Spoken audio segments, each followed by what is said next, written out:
India சீனாவுடைய இறக்குமதி பொருட்களுக்கு 500% வரிக்கான புதிய மசோதாவுக்கு அமெரிக்க அதிபர் டிரம்ப் ஒப்புதல் அளிச்சிருக்காரு. 4 ஆண்டுகளாக நீடிக்கும் ரஷ்யா உக்ரைன் போரை முடிவுக்கு கொண்டு வருவதாக உறுதியளித்து இருந்த அமெரிக்க அதிபர் டிரம்ப் பதவிக்கு வந்ததுமே அதற்கான நடவடிக்கைகளை எடுத்து வராரு.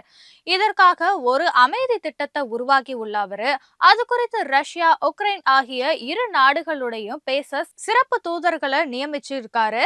ஒரு புறம் அமைதி திட்டத்தை முன்வச்சு வரும் ட்ரம்ப், மறுபுறம் போரை நிறுத்த மறுக்கும் ரஷ்யாவை வழிக்கு கொண்டு வர மறைமுகமா அழுத்தம் கொடுத்து வர்றாரு. இதற்காக ரஷ்யா கிட்ட இருந்து கச்சா எண்ணெய் வாங்கும் நாடுகளை குறிவச்சு தண்டிச்சு இருக்காரு. அதன்படி பார்த்தோம்னா ரஷ்யா கிட்ட எண்ணெய் வாங்கிய இந்திய இறக்குமதி பொருட்களுக்கு கூடுதலா 25% இறக்குமதி வரி விதித்து அதிர்ச்சி கொடுத்திருக்காரு. இதன் தொடர்ச்சியா ரஷ்யா கிட்ட இருந்து கச்சா எண்ணெய் வாங்குறத இந்தியா, சீனா, பிரேசில் ஆகிய நாடுகள் கைவிடுவதற்காக அந்த நாடுகள் மீது 500% வரிய விதிக்கும் மசோதாவுக்கு அதிபர் டிரம்ப் ஒப்புதல் கொடுத்திருக்காரு.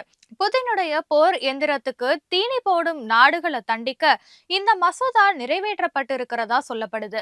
500% வரி விதிப்புக்கு ட்ரம்ப் ஒப்புதல் அளித்திருப்பதன் மூலமா இந்தியாவுக்கு பெரும் பின்னடைவு ஏற்பட வாய்ப்பு இருப்பதா பொருளாதார நிபுணர்கள் எச்சரித்திருக்காங்க.